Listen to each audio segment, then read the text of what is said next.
I wanted to talk about a book that I read a few weeks ago, and here's a copy. It's called Quiet, The Power of Introverts in a World That Can't Stop Talking. And the author is Susan Cain. And I sort of stumbled across this book in the bookstore a few weeks ago when I was shopping. And I was immediately drawn to the title of this book because I had sort of come to a certain realization about my own personality a few months prior to reading this book.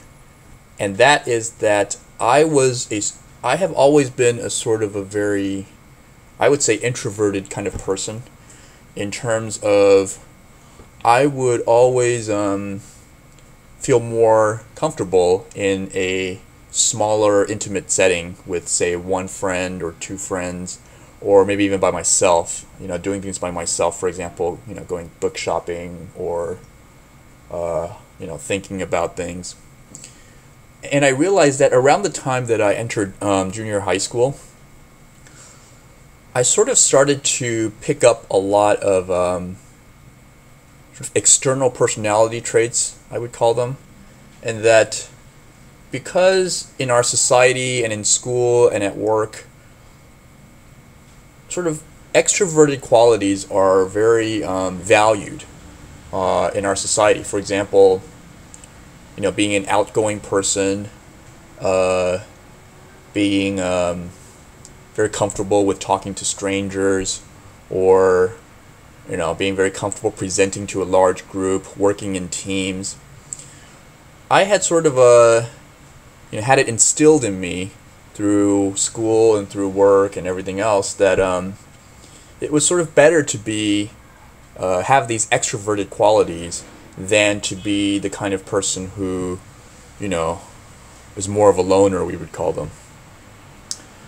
And it's certainly true that it's gotten to the point that it's almost sort of a derogatory thing to be called an introvert.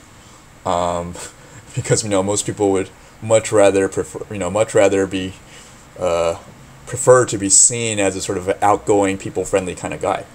And so I realized that over the years I had acquired certain traits that were not really internal to myself, but were sort of things that I tried to do to become more of a functioning member of society, more accepted member of the society.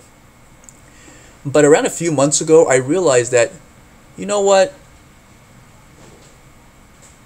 acquiring these sort of personality, external, extroverted personality traits is a good thing only up to a certain extent.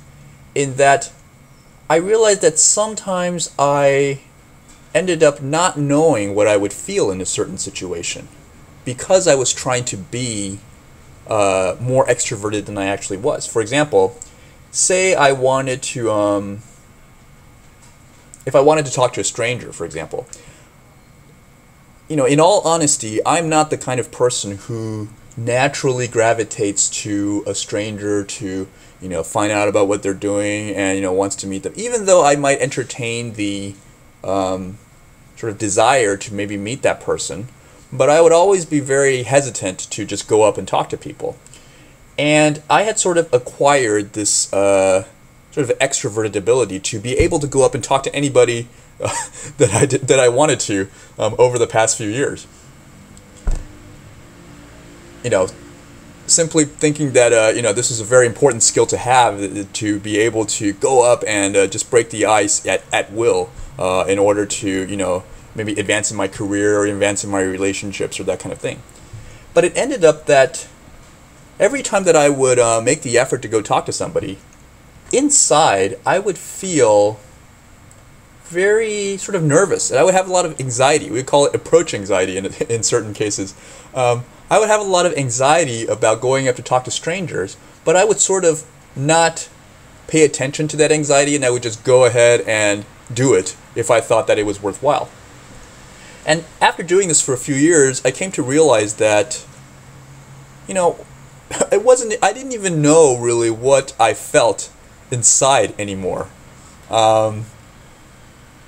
In terms of, I knew that I would be anxious, but because that anxiety didn't fit with the needs of the social situation, then I would just tell myself that no, there's no reason to feel anxious, and I shouldn't be feeling anxious. And so I would convince myself that I actually didn't feel what I was really feeling. And you can imagine that after doing this for quite some time, that your brain sort of gets very confused. My brain, at least, got very confused about what exactly I was feeling at any time. And this sort of bled over not just into, from anxiety, but sort of in other areas of my life. And so sometimes I would not really know whether I really like to do something or not. Or I would not really know whether I really liked a person or not. Or whether I was really happy about a situation that I was in, simply because I was becoming very trained to sort of fit the mold and, sort of control my feelings into and mold them into something that they were not. And so about a few months ago, I came to the realization that I actually don't have to do this in my life, that sometimes it's okay to not display those extroverted qualities just to try to fit in. And I guess this is a result of, me having come to the age, to the point in my life where I'm actually not as beholden to social pressures as I was before. For example, if I was in high school or college, and that I have a certain, I've acquired certain means, for example, financial means, or I no longer feel as much pressure to succumb to social pressure as I did previously in my life. And so that's how I came to realize that, I actually do have certain feelings about certain things that don't go along with the flow of what's considered sort of socially desirable in terms of, for example, extroversion. And so the realization that I had coming to this book was that it's actually okay to be more introverted than society would actually like me to be in many cases. Now, finally, to get to the topic of this book, what I found very interesting about reading this book is that in the beginning I picked up this book sort of looking for confirmation of that idea that I had talked about in myself, that it's okay to be an introvert and to have these sort of introverted qualities. And I was looking for sort of confirmation from reading this book, a sort of strength in numbers kind of thing, where if other people sort of also have a similar viewpoint, that it might confirm and make your own beliefs sort of a little bit stronger. And I was actually very happy that I read this book, because I feel that the book not only sort of reinforced those budding notions of the okayness of introversion that I had described earlier, but that it actually introduced a couple of other concepts that I found very useful in thinking about this issue. And one of them that I wrote down was, Susan Cain talks about that there are many cases where you have people who are closet introverts, in a way, that are posing as extroverts, to sort of get by in life. For example, they would pretend that they're very outgoing people, and that they're very talkative and very can-do, project a sort of very confident attitude in many situations. But inside, they are actually closet introverts, and that they are actually more solitary kinds of people. And it's actually kind of surprising.